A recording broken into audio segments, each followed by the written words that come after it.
नमस्कार, मैं माधुरी सिंह MKT news channel में सभी दर्शकों का स्वागत है। ठाणे महानगर पालिका ने पेश किया 3,209 करोड़ रुपए का बजट। पेश है एमकेटी न्यूज चैनल के संवाददाता की यह रिपोर्ट के अनुसार बजट में किसी भी तरह की बढ़ोतरी नहीं की गई है। घाटे को पूरा करने के लिए मनपा ने खर्चों में कटौती करने का फैसला किया है। मनपा आयुक्त डॉक्टर विपिन शर्मा ने महानगर पालिका सदन में बजट की कॉपी स्थायी समिति के सभापति संजय भोईर को सौंपी।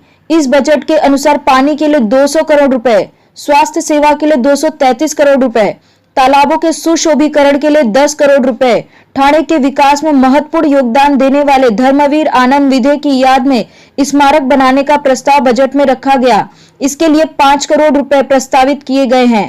ठाणे शहर की सुंदरता के लिए 130 करोड़ रुपए खर्च करने का प्रावधान किया गया है। बच्चों के लिए अलग से 50 बेड का अस्पताल बनाने का प्रस्ताव भी रखा गया है। यह अस्पताल पार्किंग प्लाजा में बनाया जाएगा। तो आइए देखते हैं मनपा आयुक्त डॉक्टर विपिन शर्मा ने मुंबई में 500 स्क्वायर फीट हाउसिंग टैक्स रद्द करने के फैसले पर क्या कहा। आयुक्त जर याच्यात दोषी नसतील, आयुक्तांना जर माहिती आहे तर आयुक्तांनी चौकशी करावी।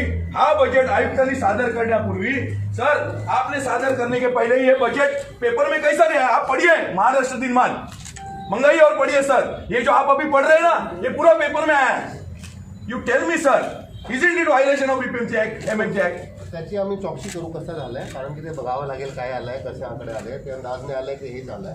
सेम तयार झाली और अभी तक हमको नहीं मिला, घर में नहीं मिला सर। इतने लोग इधर अगर बैठे हैं, पत्रकार लोग को इधर बिठाए ऑफलाइन, यहाँ पे हमारा क्या कुछ कहना नहीं, पत्रकार लोग चाहिए हमको, तो फिर हम पर अन्याय क्यों? प्रेस कॉन्फरन्स चालू है।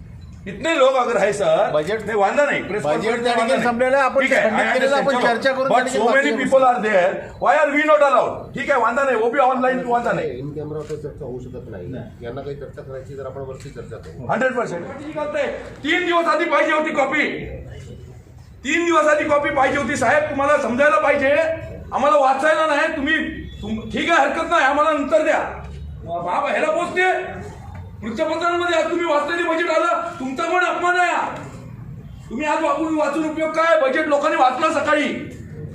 सादर करण्यापूर्वी जर गोपनीयतेचा भंग होत असेल तर चुकीचं आहे।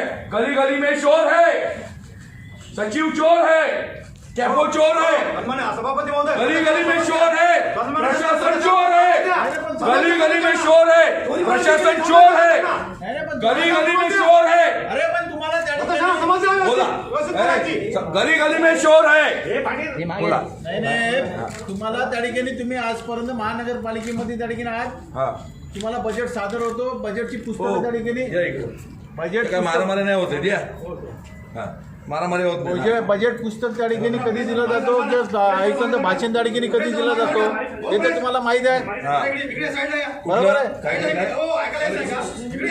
ज्यावेळेस तुमचं बजेट सादर होतो आजपर्यंत त्या ठिकाणी महानगरपालिकेमध्ये स्थायी समितीला ज्यावेळेस बजेट सादर झाला त्यावेळेस आयुक्तांचं भाषण हे आपल्या समोर त्या ठिकाणी आल्यानंतरच आपण सदस्यांना त्या ठिकाणी देतो। बजेटच्या पुस्तिका कधी मिळतात?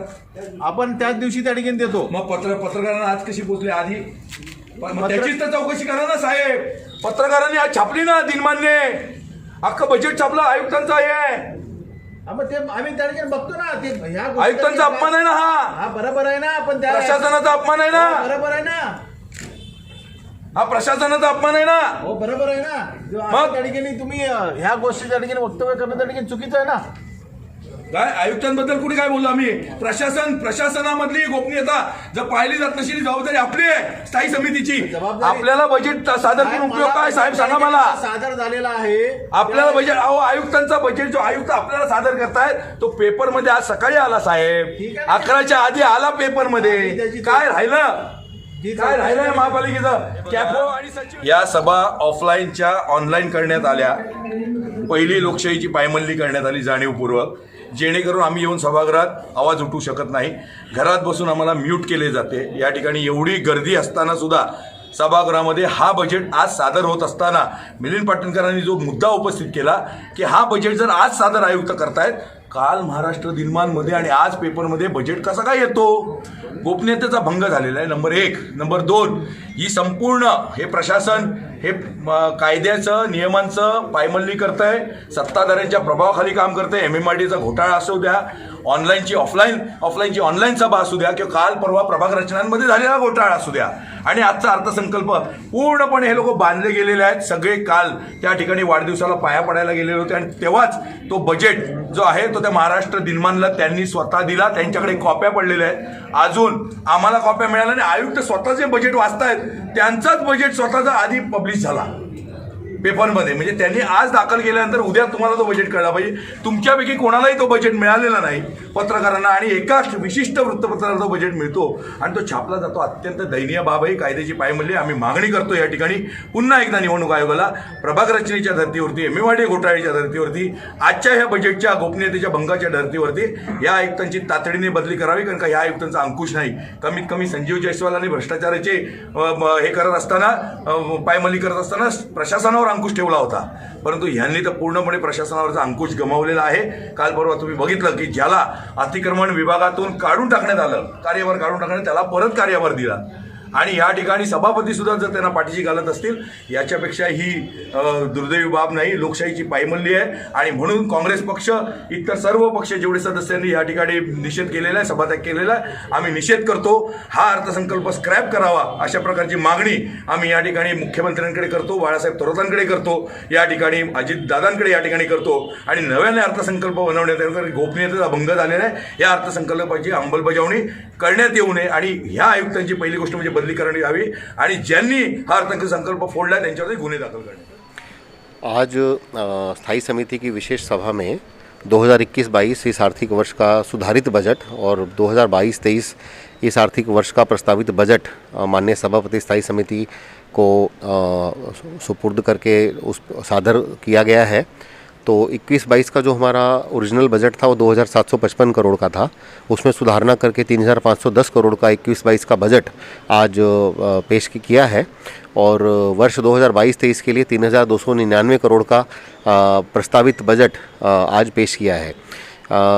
2022-23 के बजट में ठाणे शहर में ठाणे के लोगों के लिए ज़्यादा से ज़्यादा सुख सुविधा निर्माण हो, और इसके लिए कई चीज़ों पर भार दिया गया है. इसमें विशेषतः तालाबों के सौंदर्यकरण के लिए, शहर के सौंदर्यकरण के लिए, रास्तों के लिए 260 करोड़, उसके बाद शहर के सौंदर्यकरण के लिए लगभग 150 करोड़, स्कूल्स के रिपेयर्स और मेंटेनेंस के लिए 20 करोड़, किशन नगर में मैटरनिटी हॉस्पिटल, उसके बाद दीवा में एक TMC का एक हॉस्पिटल प्रस्तावित किया गया है. 5 करोड़ रुपए की तरतूद उसके लिए रखी गई है. क्लस्टर योजना के काम अभी शुरू हो रहे हैं.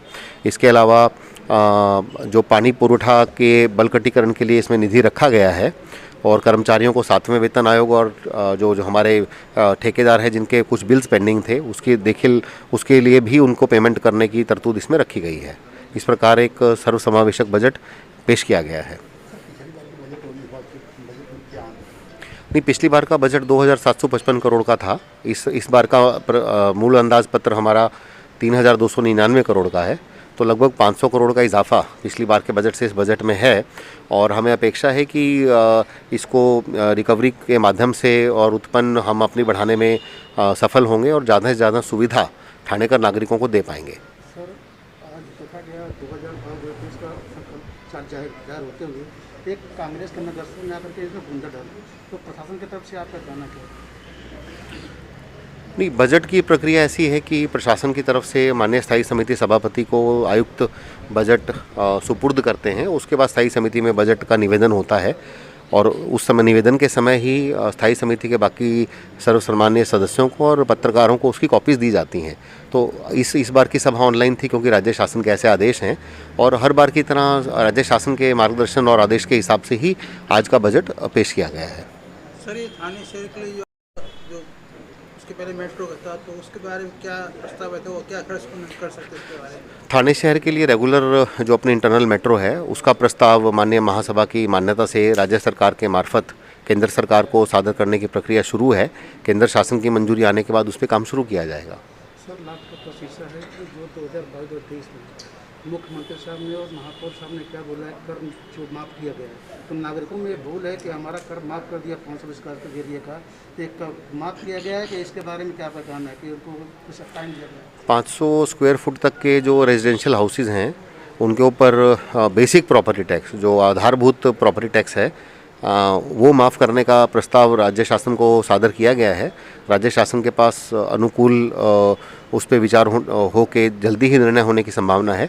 1 अप्रैल 2022 से वो लागू होगा। उसमें जो बेसिक प्रॉपर्टी टैक्स है उसमें छूट मिलेगी और सरचार्जेज और जो बाकी टैक्सेस हैं वो उसमें रहेंगे। तो लगभग 500 फुट के घर पे 1 ही रुपया टैक्स नहीं होगा, ऐसा नहीं होगा। लगभग 35 से 40% बेसिक जो प्रॉपर्टी टैक्स रहता है उतना माफ़ होगा। तो उसके कारण हमको प्रॉपर्टी टैक्स कलेक्शन में कुछ उसमें कमी भी आएगी, पर हम नई प्रॉपर्टीज़ को टैक्स करके और जिन पे पुराना रिकवरेबल था वो रिकवर करके वो जो बीच का गैप है वो भरने की हम कोशिश कर रहे हैं। अंदाजे कितना भार बढ़ेगा अगर हम करते टैक्स कम करते, कितना भार बढ़ेगा महाभारत? लगभग इसमें 85 से 90 करोड़ तक का भार बढ़ने की संभावना है। ठाणेकरांना वाढीव बजेट आलेलं आहे, कसं बघतं त्या बजेटकडे आणि बजेटमुळे कोणत्या नवीन सुविधा ठाणेकरांना मिळणार आहेत? ಏನು आजचा जो आयुक्तांनी त्या ठिकाणी बजेट सादर केलेला आहे, ठाणे महानगरपालिकेचा जो अर्थसंकल्प सादर झालेला आहे आणि या वर्षाच्या बजेटमध्ये जी वाढीव तरतूद त्या ठिकाणी करण्यात आलेली आहे आणि ही वाढीव तरतूद करत असताना आज आपण बघितलं असेल आणि आपल्या समोरही त्या ठिकाणी आपल्याला बजेटचं पुस्तक त्या ठिकाणी आणि आयुक्तांचं भाषणचं पुस्तक त्या ठिकाणी आपल्यासमोर आलेलं आहे।